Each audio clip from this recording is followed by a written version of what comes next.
ஓம் நமச்சிவாய. திருச்சிற்றம்பலம். சிவாய நமக. சிவசிவாய நமக. ஓம் நமச்சிவாய. அதிகாலையில் எழுந்தரு, படுக்கையிலிருந்து வலது பக்கமாக எழுந்திரு. ஹரிவோ சம்போ சிவசம்போ மகாதேவ் என்று மந்திரத்தை சொல்லி உன் வாழ்க்கையில் அமைதியை தேடு. கிழக்கு முகமாக உட்கார்ந்து கொள். கடவுளை வணங்கு. ஓம் நமச்சிவாய என்ற மந்திரத்தை நினை. ஜெபம் செய். காலை கடன்களை முடித்துக்கொள். கை, கால், முகம் எல்லாவற்றையும் சுத்தம் செய்து கொள். உடனே குளித்துவிடு. ஆலயத்திற்கு செல். தெய்வ வழிபாடு செய். பின்னர் உன் தொழிலை நீ கவனி. தொழிலை செய்வதில் ஊக்கம் கொள். நியாயமான முறையில் பொருளை தேடு. அநியாயத்தை மனதிலும் கருதாதே. உலகத்தோடு நீ ஒத்துவாள். உன்னை போல மற்றவரையும் நினைத்துப்பார். எந்த ஒரு சிறு உயிர்க்கும் கூட நீ தீங்கு செய்யாதே. மற்றவரை கண்டு நீ பொறாமைப்படாதே. புகழோடு வாழ்ந்து பார். பகைவரிடத்திலும் இனிமையாக பேசு. எல்லோரிடத்திலும் அருவருப்பாக பேசாதே. எவரிடத்திலும் அருவருப்பாக நினைக்க கூடாது, பேசவும் கூடாது. அனைவரிடத்திலும் முகமலர்ச்சியுடன் பேசு. நல்லவரையே நீ பின்பற்றி வா. நல்லவர் சொல் கேள். நல்லவர் போன வழியே நீயும் போ. நல்லவரை காண்பதும் நன்றுதான். நெடுந்தூரம் சென்றாலும் நல்லவரை காண். பெரியோரிடத்தில் வணக்கமாயிரு. பெரியோர் எதிர் நின்று எப்பொழுதும் மாற்று வார்த்தை பேசாதே. பெரியோர் பேச்சை கேள். பெரியோரை கண்டால் தாழ்மையுடன் நட. பெரியோர் வார்த்தையை நீ மீறக்கூடாது. பெரியோரின் சொற்படி நட. தீயோருடன் சேராதே. தீயோர் சொற்களை நீ கேட்காதே. தீயோருடன் நீ பழகாதே. தீயோரை கண்டால் தூரமாகிவிடு. தீயோரை காண்பதும் தீதுதான். தீது செய்தல் இம்மைக்கும் மறுமைக்கும் தீதே. தர்மம் செய். தர்மத்தை பேணிக்கான். புண்ணியம் செய். பாவத்தை செய்யாதே. இறைவனை சுவாமியை நீ வழிபடு. குருக்களை வணங்குக. அறநூல்களை ஓதுக. கொலை செய்யாதே. பொய் பேசாதே. கொல்லானை எல்லா உயிருக்கும் கைகூப்பி தொழும். திருடாதே. களவு செய்யாதே. ஐம்புலனை நீ அடக்கு. பிரம்மச்சரிய விரதம் காக்க. பொருள் மீது பேராசைப்படாதே. பொருட்கள் கிடைத்ததை கொண்டு நீ திருப்தியாக இரு. நீ மனிதனாக இரு. நீ மனிதனாக வாழ். விலங்கு இனத்தை சேர்ந்தவனாக நீ வாழக்கூடாது. பகுத்தறிவுள்ளவனாக நீ வாழ வேண்டும். பொறாமை கூடாது. கோபத்தை நீ அடக்க வேண்டும். கர்வம் கொள்ளக்கூடாது. வஞ்சனை செய்யக்கூடாது. கபடம் செய்யக்கூடாது. பிறருக்கு கொடுத்து வாழ்தலை நீ கற்றுக்கொள்ள வேண்டும். லோபத்தை விடு. அன்னமிட்டு நீ உண். அபய தானம் செய். கல்விக்கு உதவி செய். பிறர் பிணி நீக்கு. பிறருடைய நலத்தை நீ கருது. தன்னலம் கருதக்கூடாது. பிறரை நீ இகழ்ந்து பேசக்கூடாது. தற்புகழ்ச்சியும் நீ செய்யக்கூடாது. எல்லோரிடத்திலும் நீ அன்பாக நேசமாக இரு. எந்த உயிரையும் நீ துன்புறுத்தக்கூடாது. யாருக்கும் கெடுதி செய்யக்கூடாது. பிற உயிருக்கு இன்னலை நினைக்கக்கூடாது. பிறருக்கு கெடுதி உண்டாவதை பற்றி நீ பேசவே கூடாது. ஊன் உண்ணாதே. ஊன் உண்பது மனித இயல்பு கிடையாது. ஊன் உண்பது கொடிய விலங்கின் செயல். கல் குடிக்காதே. கல் மயக்கத்தை தரும். கல் அறிவை கெடுக்கும். கல் மனித இயல்பை கெடுக்கும். கல்லை கனவிலும் கருதாதே. களவையும் கனவில் நினைக்காதே. பிறருடைய பொருளை நீ விரும்பக்கூடாது. பிறர் மனையை நீ நயக்கூடாது. சூதாடாதே. வேசியை நேசிக்காதே. விபச்சாரியை நீ விரும்பாதே. குரு பத்தினியை நீ கருதாதே. கன்னியை கெடுக்காதே. குல மாதரினை கெடுக்காதே. மாதாவை தெய்வமாக நினை.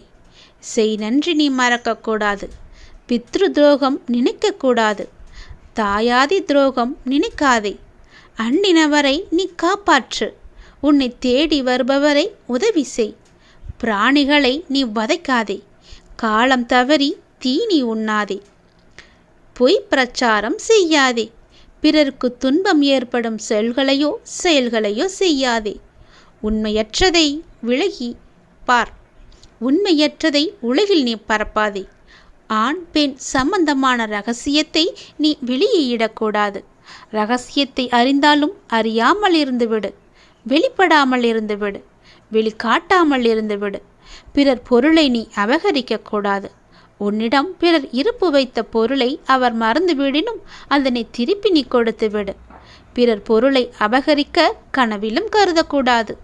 தன்னுடையது அல்லாதவற்றை யாருடையது என்று விசாரித்து அவருக்கு நீ கொடுத்து விடு. அரசு அன்று கொள்ளும், தெய்வம் நின்று கொள்ளும். ராஜ பிரத்யட்ச தேவதா பாலில் நீரை கலந்து விற்காதே. தானியத்தில் மண்ணையும் கல்லையும் கலந்து விற்காதே. அதிக விலையுள்ள பொருளில் குறைவான விலையுள்ள பொருளை கலந்து விற்காதே. அழுகிய பொருளை அகற்றிவிடு. அதனை கலந்து விற்காதே. வாங்கும்போது அதிக நிறுத்தத்தில் வாங்காதே. விற்கும்போது குறைவான நிறுத்தத்தில் விற்காதே. விலையை குறைத்தாலும் குறை அளவை நீ குறைக்கக்கூடாது. வாங்கும்போது அதிக அளவில் வாங்கக்கூடாது. விற்கும்போது குறைந்த அளவில் விற்கக்கூடாது. திருட்டு பொருளை என்றைக்குமே வாங்கக்கூடாது. பொருட்களை மிதமாக வைத்து கொண்டு நீ வாழ்ந்துப்பார். அதிகமான ஆசையால் பொருட்களை சேர்த்து வைக்காதே. உன் தேவைக்கு அளவான பொருட்களை நீ சம்பாதித்துக்கொள். எதிலும் அதிகம் ஆசைப்படாதே. ஜாதி குல முறைப்படி மனம் செய்து கொள். மனம் செய்து கொண்ட மனைவியுடன் ஒத்துவாள்.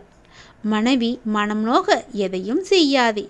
தன் மனைவி இருக்க பிறர் மனைவியை நீ சேரக்கூடாது. வேசியின் உறவு கொள்ளாதே. புணர்ச்சி செய்வதில் அதிக ஆவல் கொள்ளாதே. புணர்ச்சி செய்வதை ஒரு தொழிலாக கொள்ளாதே. உறவினரை உள்ளன்போடு நேசித்துப்பார். உறவினருக்கு உன்னால் என்ற உதவியை செய்துப்பார். உறவினருக்கு நீ விருந்தளி. உன் மனதார அன்னமிடு. விருந்தினரிடம் முகமலர்ந்து பேசு. உபசரித்து உள்ளங்களிழித்து உப்பில்லா கவுளிப்பட்டாலும் உண்பது அமிர்தமேயாகும். முகங்கடிந்து முப்பழமோடு பால் கொடுப்பினும் கடும் பசியாகும். வீட்டிற்கு வந்தவரை வாவென்று அழைக்காமல் இருக்கக்கூடாது. பிறருக்கு கொடுப்பதில் உன்னிடம் உள்ளதை நல்ல எண்ணத்துடன் மறைக்காதே. பிறர் கொடுப்பதைக் கண்டு நீ பொறாமையும் படாதே. உலகில் நல்லவனாக வாழ். கெட்டவனென்று பேர் எடுக்கக்கூடாது. உலகுக்கு உதவியாளனாக வாழ்ந்து பார். உலகத்தார் விரும்பாத செயலையெல்லாம் நீ செய்யாதே. ஊராருடனும் உற்றாருடனும் சேர்ந்து வாழ். உன்னுடைய வாழ்நாட்களை நல்லபடியாகவே கழித்துவிடு. வாலிபத்தில் எவ்விதமாயினும் வாழ்ந்து விடலாம். முதுமையில் வாழ முடியாது. முதுமையில் உறவினருடன் ஒத்து வாழ வேண்டும். பெண்கள் தனித்து வாழக்கூடாது. பெண்கள் இளமையில் தந்தை தாயின் அடக்கத்தில் இருக்க வேண்டும். பெண்கள் வாலிபத்தில் கணவனுடன் கூடி வாழ வேண்டும். பெண்கள் முதுமையில் மக்களுடன் கூடி வாழ வேண்டும். மக்கள் இளமையில் நன்முறையில் இருக்க வேண்டும். மக்கள் மறுமையில் சுகத்துடன் வாழ முயல வேண்டும். இவற்றையெல்லாம் நீங்கள் தொடர்ந்து உங்கள் மனதில் ஏற்றிக்கொண்டு நீங்கள் வாழ்ந்து வந்தால் எல்லாம் வல்ல இறைவனின் அருளும் ஆசியும் உங்களுக்கு நீக்கமற நிறைந்திருக்கும். இத்தனை நொடிகள் இந்த வாசகத்தை நீங்கள் கேட்டதற்கு கோடான கோடி நன்றிகளை நான் உங்களுக்கு தெரிவித்துக் கொள்கிறேன். கோடான கோடி நன்றி. எல்லாம் வல்ல இறைவன் ஈசனின் அருள் உங்களுக்கு முழுமையாக எப்பொழுதுமே இருக்கும். கடவுளுக்கு நீ பயப்பட தேவையில்லை. கர்ம வினைகளுக்கு மட்டும் நீ பயந்தால் போதும். ஏனென்றால் கடவுள் நான் உன்னை மன்னித்து விடுவேன். கர்ம வினைகள் உங்களை திரும்பி வந்து சேரும் என்பதை நீ மறந்து விடாதே. யாருக்கு பயப்படுகிறாயோ இல்லையோ அந்த கர்மாவுக்கு நீ பயந்துதான் ஆக வேண்டும். நீ செய்யும் செயல் எல்லாமே ஒவ்வொரு தொழியும் கர்மாவுக்கு தெரியும். கர்மா உன்னை சும்மா விடாது. நீ செய்வது நல்லதாக இருந்தால் அது நல்லதாகவே உன்னை திரும்பி வரும். செய்வது தீமையாக இருந்தால் அது பல வடிவங்களில் உனக்கு தீமையாகவே வந்து சேரும் என்பதை நீ மறந்து விடாதே. நீ வாழ்ந்தது கொஞ்ச நாட்கள். வாழப்போகும் எஞ்சிய நாட்களில் விஞ்சிய வாழ்வை தராவிட்டாலும் மிஞ்சிய நாட்களில் யாரிடமும் கெஞ்சாமல் யாருக்கும் அஞ்சாமல் நான் உன்னை வாழ வைக்கின்றேன். நான் சொல்வது போலவே நீ நடந்து கொள். நம்பிக்கை மட்டும் வை. என்னுடைய நாமத்தில் இருட்டில் கூட நீ இமயம் வரை சென்று விடலாம். என் அருள் இருந்தால் உனக்கு எல்லாமே நல்லதாகவே நடக்கும். ஒரு தூய்மையான பக்தி கொண்ட ஒருவன் வீட்டில் உணவு அருந்திய சிவபெருமானின் கதை தெரியுமா? சுவாமிக்கு நைவேத்தியம் படைப்பது பொதுவாக இருந்தாலும் சில ஊர்களில் சுவாமிக்கு படைக்கப்படும் நைவேத்தியம் பொது நியதியை மீறியதாகவே இருக்கும். அது குறித்த வரலாறு கதைதான் இது. கஞ்சனூர் என்னும் திருத்தலத்தில் அடியார் ஒருவர் வாழ்ந்து வந்தார். அவர் சுவரை கொடி ஒன்றை நட்டு வளர்த்தார். நின்றாலும் நடந்தாலும் செயல் புரிந்தாலும் சிவபெருமானை அவர் மறந்ததே இல்லை அந்த அடியார். அதனால் நன்கு வளர்ந்து காய்க்க துவங்கியது சுரைக்கொடி. தினமும் அக்காய்களை பறித்து சிவபெருமானுக்கு படைத்த பின் அதை சமைத்து அடியார்களுக்கு அன்னமிடுவார். இதன் காரணமாக அவரை சுரைக்குடையான் என்றே அழைத்தனர். நாலா வட்டத்திலும் மெல்ல காய்ப்பு குறைந்து ஒரே ஒரு காய் மட்டும் இருக்கவே அது விதைக்காக இருக்கட்டும் என்று விட்டுவிட்டார் சுரைக்குடையான். ஒரு நாள் சுரைக்குடையான் வெளியே சென்றிருந்த நேரத்தில் அடியவரைப் போல வேடமிட்டு அவரது வீட்டிற்கு வந்தார் சிவபெருமான். அவரை வரவேற்று உபசரித்தார் சுரைக்குடையாரின் மனைவி. அப்போது அடியவர் உருவில் இருந்த சிவபெருமான், அம்மா, எனக்கு சுரைக்காய் என்றால் மிகவுமே பிடிக்கும். கொடியில் உள்ள காயை பறித்து எமக்கு சமைத்து போடு என்றார்.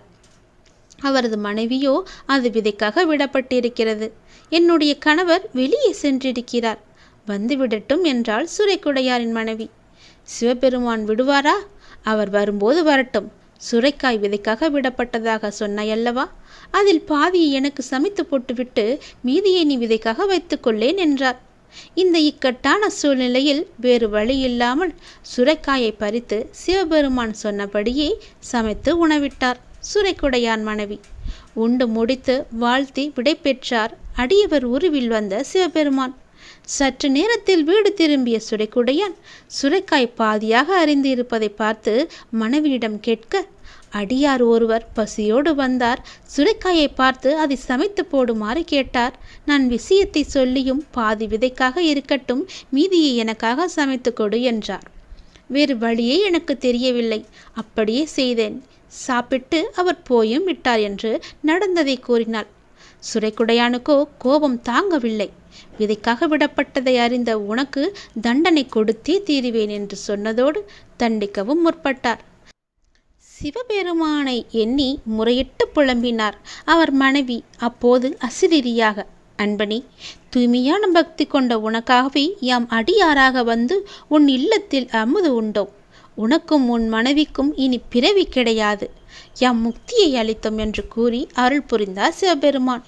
சுரை என்ற சொல்லுக்கு 13 அர்த்தங்கள் உள்ளன. அவற்றில் ஒன்றுதான் அமுதம்.